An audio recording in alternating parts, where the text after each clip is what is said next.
stroke 981, part 2, take 1. Edited.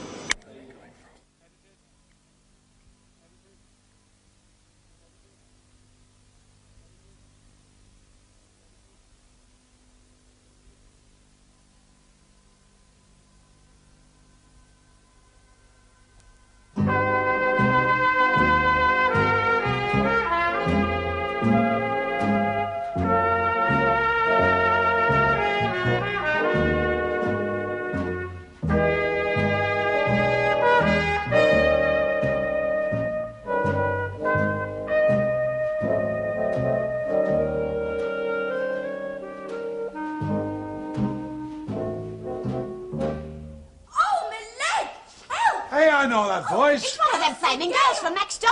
I think it's young Sue's. Please, Hey, why didn't you tell us you were dropping in? Sorry, Hilda. Don't just stand there, do something. What can I do? Oh, you great useless lump. Here, hey up. Oh, my leg. Oh, Steady on, Hilda. my leg out. Elsie. Hey, I'll wait off the ceiling down. Oh, I'll have her down, little cat. Oh. Here I am again. Homeward bound. Have you got such a thing as a packet of China tea? Ooh, now then. China tea. Lapsang, preferably. Pardon, Mrs. Walk. Lapsang Souchong. It's one of the long-leaf China teas. I find the better China teas more delicate and refreshing. Well, I don't see anywhere. But perhaps Renee had some somewhere. I mean, have you got it from her before? No, I haven't actually. Usually I get it on my expeditions to Southport or Chester. I suppose it was a forlorn hope here, really. Emily's back home, you know. Oh, yes, I know. I've already seen her. Doesn't look at all well. Suppose it's to be expected. It's a crucial time for her. I'd feel happier if somebody was staying with her. Oh, well, actually, I'm moving in for a few days. Oh, do you think that's a good idea?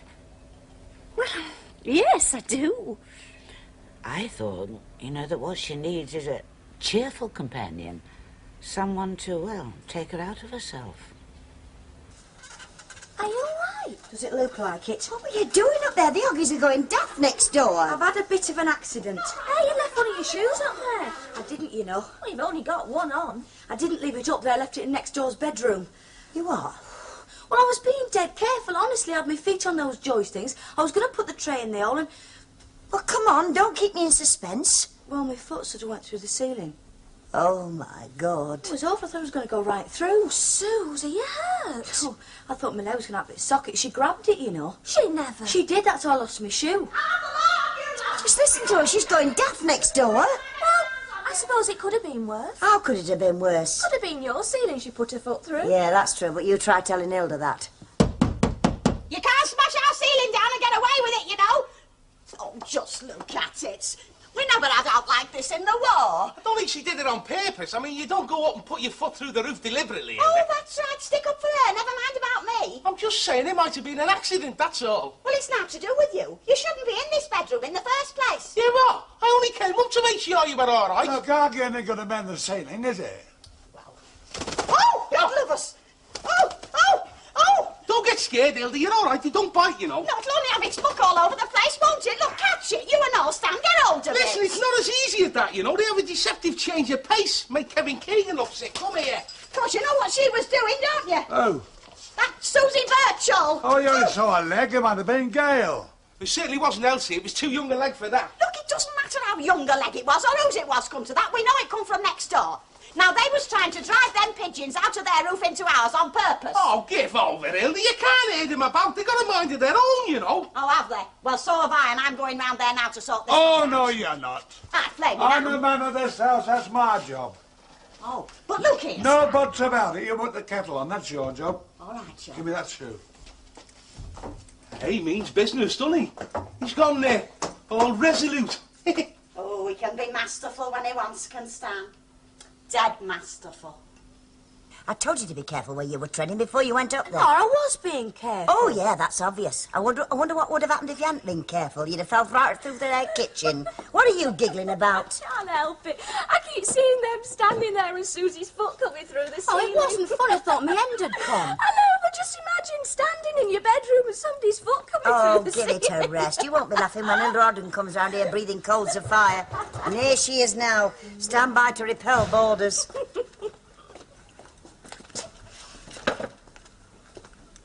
Now, you know why I'm here, don't you? Hello, Stanley. Isn't Hilda with you? No, she's not. She's our place cleaning her mess up. Our bedroom's like a battlefield. Dust, feathers. Been having a pillow fight, Mr. Ogden? That'll do. Hilda isn't hurt, is she? Oh, no, she's not hurt. Oh, well, that's the main thing, as long as nobody's injured. The main thing is the damage to our house. And who's going to pay for it? Oh, well, Mr. Ogden. Her put her leg through our ceiling. Don't you know who it was? Well, it wasn't Elsie. It wasn't her leg. Oh, I didn't know you'd made a study of my legs, Stanley. It's one of your two boarders. And I'm going to find out who, because I've got the shoe. Oh. Now, come on, try it on. Oh, I feel like Cinderella. Oh, does that make me one of the ugly sisters? Stanley's Prince Charlie. Listen, this is serious. I want to know who did it. All right. It was me who put my foot through your ceiling. Ah, good. Now, you can pay for it, can't you? Oh, well, who is going to pay for this? What? I could sue you and Hilda, you know, for having a dangerous ceiling. If it wasn't dangerous, I wouldn't have gone through it. Rubbish. You can't go around with a highly dangerous ceiling, Mr. Ogden. It's illegal. They brought out a law about it last year. Well, you shouldn't be there in the first place. Oh, now, come on, fair do, Stanley. It was yours and Hilda's fault in the first place. If you'd have fixed that roof like we asked you to stop the pigeons from That coming didn't in... bother us. Well, it bothered us, so we had to do something about it, and we did, so it's your fault, isn't Exactly. it? Here. Oh, look, hang on a minute. Now, listen. If I'm injured for life, you'll pay plenty. Plenty? Yeah, definitely. You haven't heard the last of this. Don't think you have. Hey. What? Can I have my shoe back? Oh, sorry. Shot down in flames. Come on in. Hello, Emily. It's not an awkward time. Busy moment you're out, is it? Don't seem to have any busy moments these days. Only, I thought I'd call, as I said, you know, only, I meant it. Yes, I don't think I know what you mean exactly. Well, I said if there's anything you wanted me to do any time, you know, I weren't just talking. Oh, no, I was sure you were sincere. No, but then I thought, no, Emily's not the type to come round asking, so I'll pop round there myself and see if I can make myself useful. Well, it's very good of you, Fred, but I honestly don't think there is anything at the moment. No heavy jobs. Putting the dustbins out like that. Something that calls for a bit of brute force and ignorance, you know, the sort of thing. A man's job. Exactly. The jobs Ernest used to do. No, oh, well, I didn't quite mean it like that, Emily, no. It doesn't worry me, you know, talking about Ernest, referring to him. There's no need to feel embarrassed about it. No, I was just trying to sort of stay around it, like, you know. But you needn't. I know what it is. I mean, people feel they must avoid reminding me about Ernest. But I'm thinking about him anyway, so it really is quite pointless. Aye, I suppose it is, eh? Well, I know people mean well, but actually I feel I want people to talk about Ernest. I'd much rather they did than have them joining in some conspiracy of kindness as if he'd never existed. I think you're very wise there, Emily. I was just going to mention, you know... Yes. Well, I was just going to say that... well, when my wife died, I made a mistake. I didn't talk about her to anybody, you know. I kept it all bottled up inside of me, you know. I mean, I wanted to talk about her, Emily, you know. It's just that... Anyway, sometimes... Well, no good going on about it, is it? But I think it is, Fred. And if you want to talk, you do. And I'll listen. Would you like a cup of tea? Oh, no, thanks. I'll have it again sometime. Look, as long as there's doubt around here you want me to do, I'll pop down to Rovers and do a bit. Now, look, I'll call as I'm passing, Emily, and don't forget, if there's anything any time, just give us a shout. I will. You're very kind, Fred. It's amazing how helpful people are. It does make you think humanity isn't so bad after all. Oh, Emily, somebody said something about Mavis coming round to live here with you. Is that right? You just seem to be rather set on it. Oh, well, bit of company would be nice for you. Yes, I suppose that's the idea. Right, I'll see you again. Ta-ra. Bye. There was something else I wanted. What were it? No, sorry, it's gone right out my head. It's all right. Take your time. I'm like that myself. Perhaps it was something for Tracy, some baby food, perhaps. No, she has more or less what we have now. Does she? She's very advanced, isn't she? No, I don't think so. I mean, she's over 12 months now. Mind you, she never were backward at coming forward. No, I'm sure she's a very bright child. Mind you, when I say that she has what we have, I mash it up for her first, you know, and she shouldn't shovel it down herself yet. No. Actually, if she carries on watching her dad much longer, she'll soon get the hang of it. Honestly, he could win medals in grub shifting. Oh, she's growing up so fast. So they do, don't they? Yeah. Have you thought? Well, I wondered if you'd considered having a little brother for her. Mavis, what are you trying to talk me into? Oh, I'm not saying that you should. It's just that I think only children miss out a lot. I mean, I know it's none of my business, and some only children are very happy, but, well, I wasn't. Look, here, hang on, give us a chance, will you? Anyway, don't you think I ought to consult the father first? I mean, he might have views. Yes, I'm sure he would have. It's just that, well, I've always thought if I had a family of, like, two, you know, one of each. Yeah, from my experience, love, you have to take what you're given. Well, yes, of course you do, but if I did have a family, I mean, I wouldn't mind what they were, but I still think a boy and a girl's nicest. Well, stop telling me. Tell Derek. How is he, by the way, if it's not a silly question? Well, he's all right as far as I know. I mean, I don't see much of him because, well, he's very busy, doesn't have much free time. Oh, hello, Len. You finished? Where's the chap? He's on his way home, love. Mavis, my darling, what are you doing behind there? I'm serving Deirdre. I can see that, but why? Where's Reenie? Oh, well, her mother's been taken ill again, so she's had to go up to look after her, you see. So Rita said she'd sort of lend me out because she thought she could manage temporarily in the cabin, and so she thought if I helped out. Well, that's very nice of my Rita, isn't it? Very brave of her, too. Saving me your wages like that. Well, how do you mean, Mr. Fairclough? Well, I'm not going to be paying you while you're serving behind there. I only hope you earn as much from her as you might do from me. Oh, well, I don't know. We've never discussed it. I mean, it never occurred to me. Oh, come on, Len. You put it wind up a kid in her like that. What makes you think I'm kidding her? I've been all through it once. Can I drop my tea? No, there isn't any. You can just go through it all again, because I can't make head or tail of it. You see, it's very important, Stanley, what is exactly said by both parties. It's like after a motor accident, you see. How do you mean? Well, look, say you get knocked down by a car, right? And the driver comes up to you and says, "Are you all right, mate?" And you say, "Yeah." Well, that's it. You haven't got a chance, have you? Because if you drop dead the next day, you haven't got a leg to stand on. It's not like that. It is. That is why solicitors, on the top of their letters, always put "without prejudice." That is their way of saying we are admitting to nothing. Well, I admitted to nothing. I hadn't done anything, had I? No, I see what Eddie's getting at, though. Now then, did Elsie Tanner say that she'd pay us the damage in full? Well, not exactly. Well, words to that effect? Not exactly, Chuck, no. Oh, she must have said somewhat. I mean, she can't deny it's her fault. Or her lodger's, it's the same thing. Well, not necessarily, Hilda, not in a court of law. Oh, look, you shut up. We know all about you and courts of law. Oh, thank you very much. That's very nice. Well, she did say she expected payment off us. You what? Well, for the ceiling, you know, the roof being bad, letting the pigeons in. I might have known. I should never have let you go round there. You're not fit to go down the road for £5 of spuds. I'll go and sort this lot out. And if Elsie Tanner thinks she can fob me off like she did you, she's got another thing coming.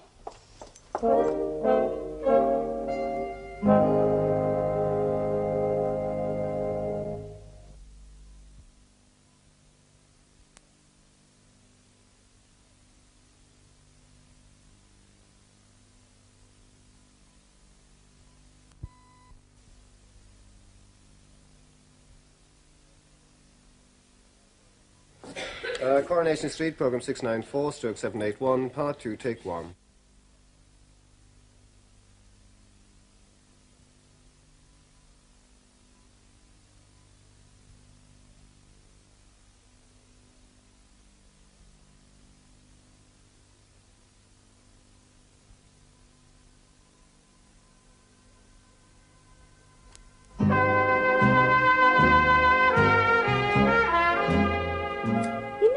Left all this to me. I could bring everything we need when I shut the shop. I really don't want you to put yourself to a lot of trouble on my behalf, Mavis. It's no trouble at all. Yes, well, we'd better have some bacon for our breakfast, I suppose. And what sort do you like? Ernest always has... I was just going to say Ernest always liked smoked bacon. That's what I always used to get for him. I'd much sooner have ordinary. Is that all right with you? Well, aren't you going to have the smoked anymore? Well, there's no good reason why I should, is there? No, I suppose not. Anyway, how much does that come to? Oh, nothing. I'll pay for this lot. Oh, really, Mavis? No, look, it's only fair. If I'm going to be staying with you for a bit, I ought to pay my share of the food. Evening. Oh, Eddie, I'm glad I've seen you. You're the only one in this street there is, then. Well, I was wondering about Mrs. Sharples. I called at her flat earlier and there was no reply. Oh, yes, she's up in our Hartlepool, you know, visiting their Colin. Oh, her grandson. Is she all right, you know? Oh, right, she seems to be. I got a letter from her. She said the east winds are a bit cold, but she's got a nice warm bedroom. Oh, well, I'm glad to hear she's all right. Thank you very much. Bye. Bye. Oh, I'll shut the shop as soon as I can, so it won't be long before I'm with you. Bye. Now, what can I get for you? Oh, a couple of chicken stock cubes and a bay leaf and some carrot and onion. Oh, we're going to be doing some cooking. Well, I was thinking of doing, yeah.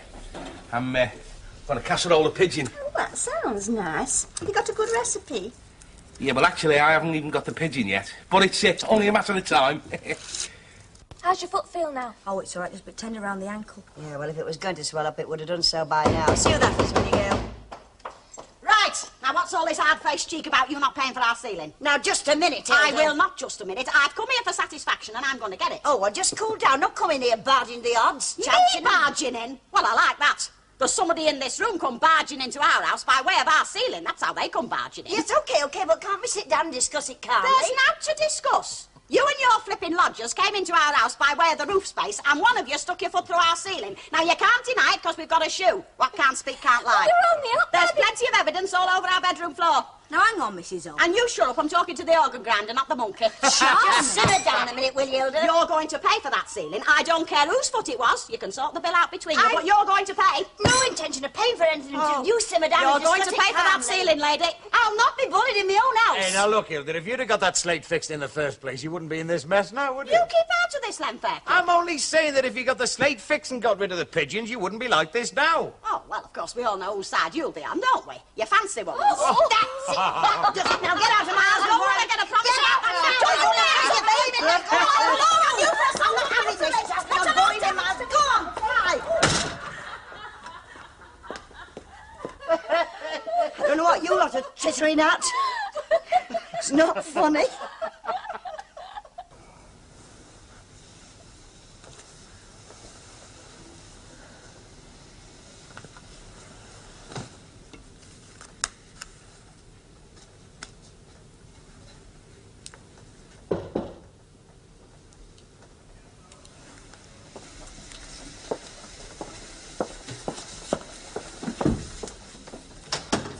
Hello, dear. Might I come in? Yes, of course. Just thought I'd pop along and see how you were coping. Haven't chosen an inconvenient time, have I? No, not at all. I was just sorting through Ernest's things. Yes, I see. Tell me, are you planning to keep them? No, I'm giving them to the mission. They run a shop, you know, on Saturdays. Amazing what people will buy, and the money goes to a very good cause. I think you're very wise. There is nothing more heartrending than a wardrobe full of clothes that nobody's going to wear. I had the job of sorting Jack's clothes, so I know what a painful task it is. I had been rather dreading it, but there was no sense in putting it off any longer. No. I must admit there were some things I couldn't bring myself to part with. They were what should I say, too personal. Things he'd won at bowls and his woods. Still have them. Yes. There are things of Ernest's I couldn't bear to give away. His music. And there's his watch. Gave him that on our first wedding anniversary. You'll find that memories are very painful. But you wouldn't be without them for the world. Forgetting can be so much worse than the pain of remembering. Would you like a cup of tea? No, thank you, dear. I can't stop long. There is just one thing I want to mention. Now, I'm sure that you have found during the past few weeks that you've had a lot of unforeseen expenses. Things can be very, very difficult until legal matters are sorted out. I know what you're going to say. Yes, but do let me finish. If you need any money to tide you over, now, please don't hesitate. It's there. You're more than welcome to a loan. Well, it's very kind of you, Mrs. Walker, but I honestly don't think I'll need to ask. Mr. Baldwin's been more than generous. Very well, dear, but the offer is permanently there until, well, you know, he gets some insurance. Yes, well, Ernest did have an endowment policy, well, not for very much. Invest it very safely. I don't think you can beat the building societies myself. There's something else, of course. One of the policemen mentioned it. This criminal injuries board that handles compensation for, for crimes of violence. Yes, indeed, and I'd look into that very carefully. Yes, but not yet, I don't think. I haven't quite the heart just yet to think of Ernest in terms of pounds, shillings and pence. Of course not. I believe that Mavis is going to stay with you for a few days. Yes, isn't it kind of her? Told her I didn't need anybody, but she insisted. I thought that was it. Bye.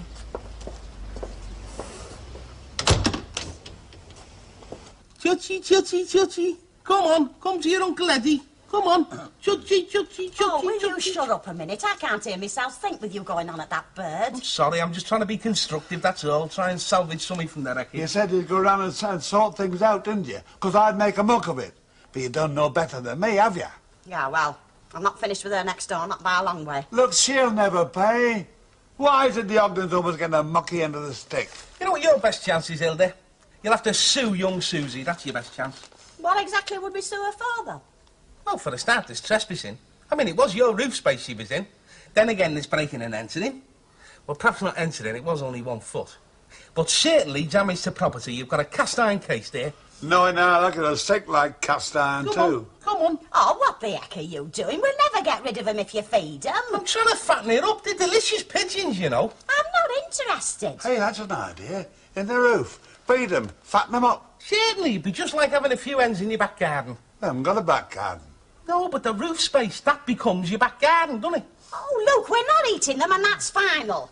Now, will you two stop mithering about blooming pigeons and think of a way to make her next door pay for our ceiling? She'll never pay, never in her life. Yeah, forget it, Hilda. Your best chance is to turn the other cheek, be a good neighbour, like it says in the Bible, you know. Oh, never mind what it says in the... Hey, it says something else in the Bible and all, doesn't it? It says, an eye for an eye and a tooth for a tooth. Yeah. That's what it says. And that's just what they're going to get. Oh, thank you. Oh, I'm glad to get that shop locked up. Not that it's any harder than the cabin. Not as hard, in fact. Oh, you must be weary, May. Oh, no. Look, I brought you some oranges because they're full of vitamin C. It's very good for you in the winter. It stops you from getting cold. Now, what do you fancy for supper? I'll make it. Oh, no, you've been working all day. I'll make us something. Oh, no, you won't. I'll make it. And I'll wash up afterwards. You just sit down and take things easy. Oh, Mavis, I know you're trying to help, but I'm not an invalid, you know. I keep telling people, but nobody will listen. Oh, no, you're not in it. That's just the way you're treating me. I just think you ought to relax and take things easy. Mavis, I know you mean well. You're being very kind. Everybody is. But really, I don't want to sit back and have everything done for me. That is the last thing I want. Sorry, I didn't mean to offend you. You haven't done. But don't you see? I want to keep busy now. So letting other people do things for me is just what I don't want. That's why I'm going back to work tomorrow. To the hospital? Yes. The same hospital? Well, of course. Oh, but won't it? Well, I know I couldn't do it. You mean because it's where Ernest died, don't you? It's not a bit of use skirting round the facts, Mavis. Ernest is dead. Yes. I have to accept it, Mavis. I'm very grateful for your help and everybody being so kind, but I have to face up to it and get on with life again. Hey, what are you doing? You'll see. Get that chest of drawers shifted under the loft. What for? Get it shifted. Give him hand, Daddy. Right, come on, Stamp. Oh, they're back. Oh, I can't go in that loft, love, if that's what you had here. No, it isn't. I'm going up there myself. Hey, there's spiders up there, you know. I don't care. Here, hold that steady. Don't be hasty, Hilda. Don't be hasty. Now then, Stanley, never stand in the way of a woman when she's determined. The spider's up there as big as your fist. I don't care if there's flipping cows grazing. Be careful. Oh, it's a bit high up here, isn't it? Oh, go on, Hilda, you can do it.